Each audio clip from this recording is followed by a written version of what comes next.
మీకు తెలుసా, పరలోకం వెళ్ళాలంటే పాస్ మార్క్ ఉండాలి. అదేందండి అట్లా అంటారు? యేసు ప్రభు కూడా పరీక్ష పెడతాడండి. పరీక్ష పెట్టే పరలోకానికి బోనిస్తాడండి అంటే అవును, పరీక్ష పెట్టి పరలోకానికి ఆయన మనల్ని పంపిస్తాడు. ఆ పరీక్షలో కనీసం పాస్ మార్క్ ఎంతో తెలుసా? 30 మార్కులు రావాలి. ఎన్ని మార్కులు రావాలి? 30 మార్కులు రావాలి. ఈ లోకంలో పాస్ పర్సంటేజ్ ఎంత చెప్పండి? 35%. అంటే 100 మార్కులకి ఎగ్జామ్ పెడితే 35 మార్కులు వస్తే పాస్ మార్కు ఈ లోకంలో. కానీ దేవుడు మనకి ఇంకా కొద్దిగా తగ్గించాడు. అన్ని రావులే పాపం అనుకొని కనీసం ఎన్ని రావాలి? 30 మార్కులు వస్తే చాలు. అందుకనే విత్తువాని గురించిన ఉపమానంలో యేసు ప్రభు చెప్పాడు, విత్తువాడు విత్తనాలు విత్తడానికి వెళ్ళిపోయాడు. కొన్ని విత్తనాలేమో త్రోవ పక్కన పడ్డాయి, పక్షులు వచ్చి మింగేసాయి, అవి ఫలించలేదు. కొన్ని విత్తనాలేమో రాతి నేలలో పడ్డాయి, మొలిచాయి, కానీ సూర్యుడు వచ్చి ఉదయించాడు, మాడిపోయినాయి, అవి ఫలించలేదు. కొన్ని విత్తనాలేమో ముండ్ల తొప్పల్లో పడ్డాయి, పెరిగాయి, కానీ ముండ్ల తొప్పలు ఎదిగి వాటిని అణిచేశాయి, అవి ఫలించలేదు. మరికొన్ని విత్తనాలు మంచి నేలలో పడ్డాయి. రైట్, మంచి నేలలో పడ్డాయి కాబట్టి ఇవి ఫలించాయి. ఎట్లాగా ఫలించాయి అంటే, ఒకటేమో 30 ఫలించింది. అంటే ఎంత పర్సెంట్? 30%. 100కి 30 మార్కులు తెచ్చుకుంది ఒకటి. ఇంకొకళ్ళు 100కి 60 తెచ్చుకున్నారు. ఇంకొకళ్ళు 100కి 100 తెచ్చుకున్నారు.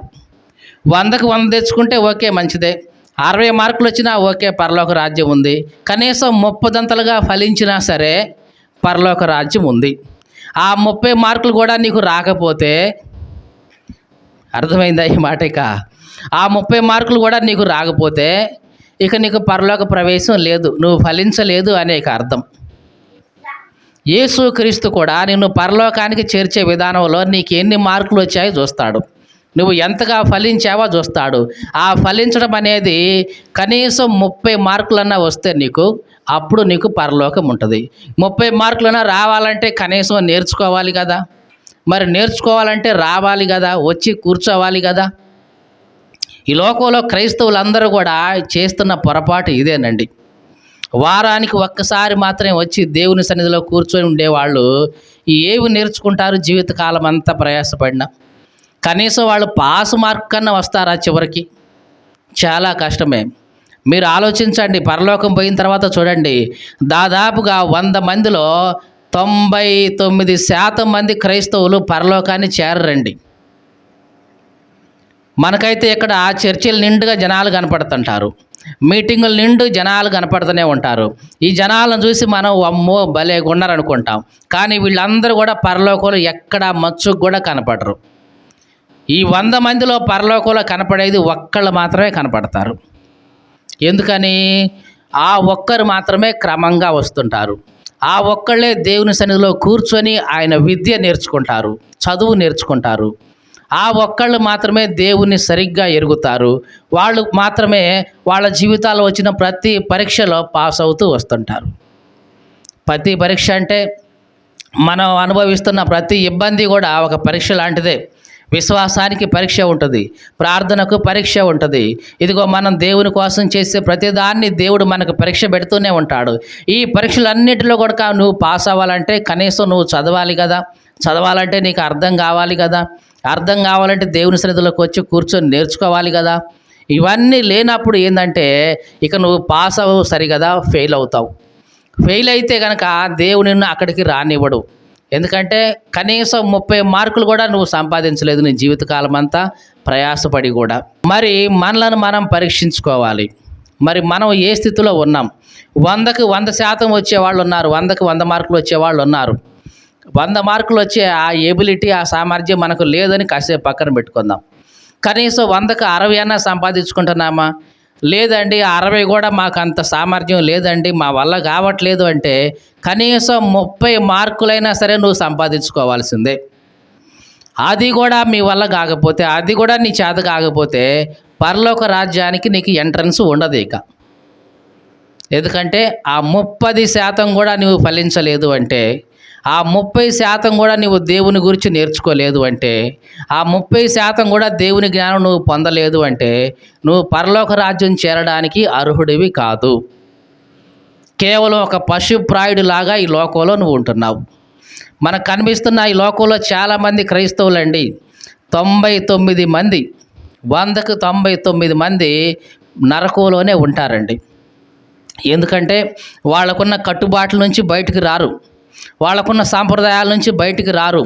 ఎందుకంటే మొహమాటాలు, బంధువులు ఏమనుకుంటారో, చుట్టాలు ఏమనుకుంటారో, ఆ ఇంటి ముందు వాళ్ళు ఏమనుకుంటారో, ఇంటి పక్క వాళ్ళు ఏమనుకుంటారో, ఇంటి వెనకోళ్ళు ఏమనుకుంటారో, వాళ్ళ కోసం వాళ్ళు ఏమనుకుంటారో, వీళ్ళు ఏమనుకుంటారో అనుకొని వాళ్ళ కోసమే బ్రతికే వాళ్ళు ఉన్నారు. 99% మంది ఇట్లాగే ఉంటారు. కానీ ఒక్కళ్ళే ఉంటారు, ఎవరు ఎన్ని అనుకుంటే నాకేంటి, దేవుని కోసం నేను బ్రతకాలి అనుకునేవాళ్ళు, దేవుని కోసం నిలబడాలి అనుకునే వాళ్ళు ఒక్కళ్ళే ఉంటారు. ఆ ఒక్కళ్ళు మాత్రమే పరలోకంలో ఉంటారు. అట్లా 100లో ఒక్కళ్ళు మాత్రమే ఉంటారండి. అందుకని యేసు ప్రభు చెప్పాడు, ఇరుకు మార్గం చాలా కష్టంగా ఉంటుంది, నాశనానికి వెళ్ళే వాళ్ళు చాలామంది ఉంటారు, అది విశాలంగా ఉంటుంది. మరి ఇరుకు మార్గాన ప్రవేశించేది తక్కువ మందే వెళ్తుంటారు, 100లో ఒక్కళ్ళు మాత్రమే వెళ్తుంటారు. కష్టమైన మార్గం అది. ఎందుకంటే ఎవరు ఎన్ని అనుకున్నా సరే వాళ్ళ మార్గం స్ట్రైట్గానే ఉంటుంది, తిన్నగానే ఉంటుంది, అటు ఇటు తొలగిపోయే మార్గం కాదు ఇక వాళ్ళది. కాబట్టి వాళ్ళు మాత్రమే ప్రవేశిస్తారు. ఈ మాటలు వింటున్న ప్రియ సహోదరి సహోదరుడా, మరి నీ పరిస్థితి ఎట్లా ఉంది? వాళ్ళ కోసం వీళ్ళ కోసం బ్రతకొద్దు, దేవుని కోసం బ్రతుకు. మనుషులు ఏమనుకుంటారో పక్కన పెట్టేసి దేవుడు నీ గురించి ఏమనుకుంటున్నాడు అది ఆలోచించు. నీకు అర్థమైందే ఈ మాట? మనుషులు నీ గురించి 100 రకాలుగా అనుకుంటారు, కానీ వాళ్ళు ఎవరైనా నీకు ప్రాణం ఇచ్చిన వాళ్ళ? చెప్పండి, ఎవరైనా నీకు ప్రాణం ఇచ్చిన వాళ్ళ? కాదు. మరి నీ ప్రాణం తీసేస్తుంటే వాళ్ళు ఏమైనా అడ్డుపడేవాళ్ళ? కాదు. మరి నీకు ప్రాణం ఇచ్చినవాడు, అవసరమైతే నీ ప్రాణాన్ని భూమి మీద నుంచి తీసివేయగలిగిన గొప్ప దేవుడు ఆయన వైపు చూస్తావా, మనుషుల వైపు చూస్తావా? కాబట్టి ఒక్కసారి మనం చూసుకోవాలి. పౌలు అన్నాడు ఒకసారి, నేను మనుషులను సంతోషపెడుతున్నానా, దేవుని సంతోషపెడుతున్నానా? గలాతీయులకు రాసిన పత్రిక 1వ అధ్యాయం 10వ వచనం. ఇప్పుడు నేను మనుషుల దయను సంపాదించుకున్న చూస్తున్నానా, దేవుని దయను సంపాదించుకున్న చూస్తున్నానా? చూడండి, పౌలు 2 ప్రశ్నలు అడుగుకుంటున్నాడు తనను తాను. ఏమని? ఇప్పుడు నేను ఎవరి దయ కావాలి, నాకు ఎవరి దయ కోసం నేను చూస్తున్నా? మనుషుల దయ కావాలని వాళ్ళ దయ సంపాదించుకోవడం కోసం చూస్తున్నానా, లేకపోతే దేవుడి దయ నాకుంటే చాలని దేవుని దయ కోసం నేను చూస్తున్నానా అని పౌలు అడుగుతున్నాడు. మరి మనం కూడా ఇదే ప్రశ్న అడుక్కుందాం. మనుషుల దయ కావాలి, మనుషుల దగ్గర నుంచి సానుభూతి కావాలి, మనుషుల దగ్గర నుంచి నన్ను మంచివాడు అనుకోవాలి, మనుషులందరూ నన్ను పర్వాలేదు అనుకోవాలి అని మనుషుల దయ కోసం చూస్తున్నామా? లేక దేవుడు నా గురించి ఆలోచించినప్పుడు, ఇదిగో ఈ మనిషి పర్వాలేదు, ఈ మనిషి ఇదిగో మంచిదే అని దేవుడు నా గురించి ఏమనుకుంటాడని దేవుని దయ కోసం మనం చూస్తున్నామా? మనుషుల దయ కావాలా నీకు, దేవుని దయ కావాలా? దేవుని దయ కావాలి. మరి దేవుని దయ కావాలంటే దేవుణ్ణి సంతోషపెట్టాలి. తర్వాత మాట అదే చదువుతున్నాం. ఇప్పుడు నేను మనుషుల దయను సంపాదించుకొని చూస్తున్నానా, దేవుని దయను సంపాదించుకొని చూస్తున్నానా? నేను మనుషులను సంతోషపెట్టగోరుచున్నానా? నేను ఎప్పటికీ మనుషులను సంతోషపెట్టగోవాడు అయితే గనక క్రీస్తుకు దాసుణ్ణి కాకుండానే పోయేవాడిని. మనుషుల్ని కనుక నేను సంతోషపెట్టాలని చెప్పేసి వాళ్ళ కోసమో వీళ్ళ కోసమో నేను బ్రతుకుతూ ఉంటే గనక నేను యేసుక్రీస్తు యొక్క దాసుణ్ణి కానే కాదు. ఇది పౌలు చెప్తున్న మాట. ఈ మాటలు వింటున్న ప్రియ సహోదరి సహోదరుడా, మరి నీ సంగతి ఎట్లా ఉంది? మనుషుల కోసం బ్రతుకుతున్నావా, దేవుని కోసం బ్రతుకుతున్నావా? మనుషుల దయ కోసం చూస్తున్నావా, దేవుని యొక్క దయ కోసం చూస్తున్నావా? మనుషులను సంతోషపెట్టాలని చూస్తున్నావా, దేవుని సంతోషపెట్టాలని చూస్తున్నావా? మనుషులను సంతోషపెట్టాలి అని చూస్తూ అట్లాగే నీ జీవితాన్ని నువ్వు జీవిస్తే కనుక నీవు దేవునికి దాసుడివి కానే కాదు. ఇంకా మన భాషలో చెప్పాలంటే దేవుని బిడ్డవు కానే కాదు. మీకు అర్థమైందండి? మనుషులను సంతోషపెట్టే మనసు నీకుంటే కనుక నీవు దేవుని బిడ్డవు కాదు. మరి ఎవరి బిడ్డవు అవుతావు? అపవాదికి చెందిన వాడివి అవుతావు.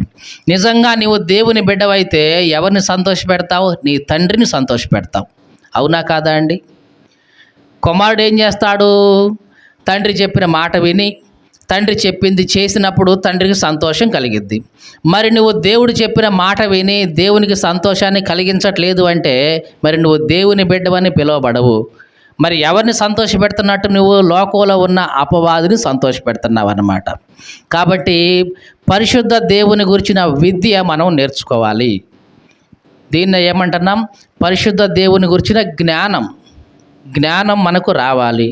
విద్య నేర్చుకోవాలి, చదువు నేర్చుకోవాలి. పరిశుద్ధ దేవుని గురించిన చదువు, యేసుక్రీస్తుని గురించిన చదువు, దేవుని గురించిన చదువు నేర్చుకోవాలంటే తరచుగా ఆయన దగ్గరికి రావాలి, వినాలి, ఆయనతో మాట్లాడాలి, సందేహాలు ఏమైనా ఉంటే తీర్చుకోవాలి. అంతే కదండి. చదువు నేర్చుకునే వాళ్ళు ఏం చేస్తారు? ఇది నాకు అర్థం కావట్లేదండి, ఇది నాకు సరిగ్గా అర్థం కావట్లేదండి అని దగ్గరికి వచ్చి ఇంకేదైనా ఉంటే డౌట్లు వచ్చి చెప్పించుకొని క్లారిటీ తీసుకొని అర్థం చేసుకొని మళ్ళీ వెళ్ళి చదువుకుంటాం. మరి దేవుని దగ్గర కూడా మనం ఇట్లాగే రావాలి. ప్రభువా, ఇదిగో నా పరిస్థితి ఇట్లా ఉంది, నా ఆలోచన ఇట్లా ఉంది, ఇదిగో నాకు ఇది అర్థం కావట్లేదు, ఈ పరిస్థితి నాకు అర్థం కావట్లేదు, నాయనా మీరే సహాయం చేయండి, నాకు నేర్పించండి అని మనం వచ్చి నేర్చుకుంటే దేవుడు మనకు నేర్పిస్తాడు. ఒకవేళ మనమే రాకపోతే తప్పు ఎవరిది అవుతుంది? మనదే అవుతుంది. మనకి మార్కులు తక్కువ వస్తే తప్పు ఎవరిది అవుతుంది? మనదే అవుతుంది. మనం నరకానికి పోయామంటే తప్పు ఎవరిదప్పుడు? మనం చేసుకుందే. మీకు అర్థమైందండి? దేవుడు ఎప్పుడు నువ్వు నరకానికి పో నెట్టేయడు. మరి ఎందుకు నెట్టేస్తున్నాడు? ఎందుకు పోతున్నావు? నీకంతటా నీవే పోతున్నావు, ఎందుకంటే ఫెయిల్ అయిపోతున్నావు కాబట్టి. మీకు అర్థమైందా? ఈ రోజుల్లో ఎట్లా ఉందంటే 10th క్లాసు ఫెయిల్ అయిపోయాడు అనుకోండి, సప్లిమెంటరీ ఎగ్జామ్ అని చెప్పి మళ్ళీ ఇంకో ఎగ్జామ్ పెడుతున్నారు. అట్లన్నా పాస్ అయితే కాస్త ప్రమోషన్ ఇద్దామని. ఒకప్పుడు ఇట్లా ఉండేది కాదు. మీకు తెలుసో లేదో, పాత రోజుల్లో 10వ తరగతి పరీక్షలు పెట్టారంటే అన్ని సబ్జెక్టులు పాస్ అయితేనే వాడు నెక్స్ట్ ఇంకో క్లాస్కి, లేకపోతే మళ్ళీ అదే సంవత్సరం మళ్ళీ 10వ తరగతి చదవాల్సిందే. ఒకప్పుడు 7th క్లాస్కి ఎగ్జామ్ ఉండేది మేము రాసినప్పుడు, కామన్ ఎగ్జామ్.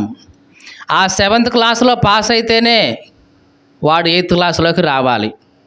అక్కడ ఫెయిల్ అయ్యాడు అనుకో 8th క్లాస్లోకి వచ్చేది లేదు. మాకంటే ముందు 6th క్లాస్కి ఎగ్జామ్ ఉండేది, 5వ తరగతికి ఎగ్జామ్ ఉండేది. 5వ తరగతిలో అన్ని సబ్జెక్టులు వాడు పాస్ అయితేనే 6వ తరగతికి.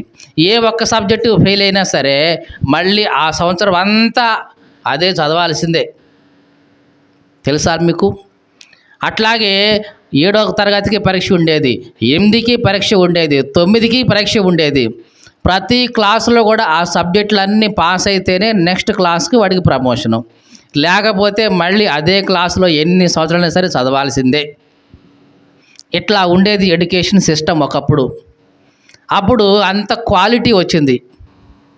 మీకు అర్థమైందా? ఎన్ని పరీక్షలు పెడితే అంత క్వాలిటీ వచ్చింది. కానీ ఇప్పుడు పరీక్షలు లేవు.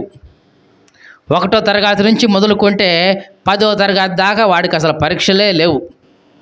వాడు ఏవైనా కానీ ఎట్టగైనా ఉండని రోజు స్కూల్కి వస్తే చాలు, ఇక వాడికి నెట్టేటివే నెక్స్ట్ క్లాసులోకి.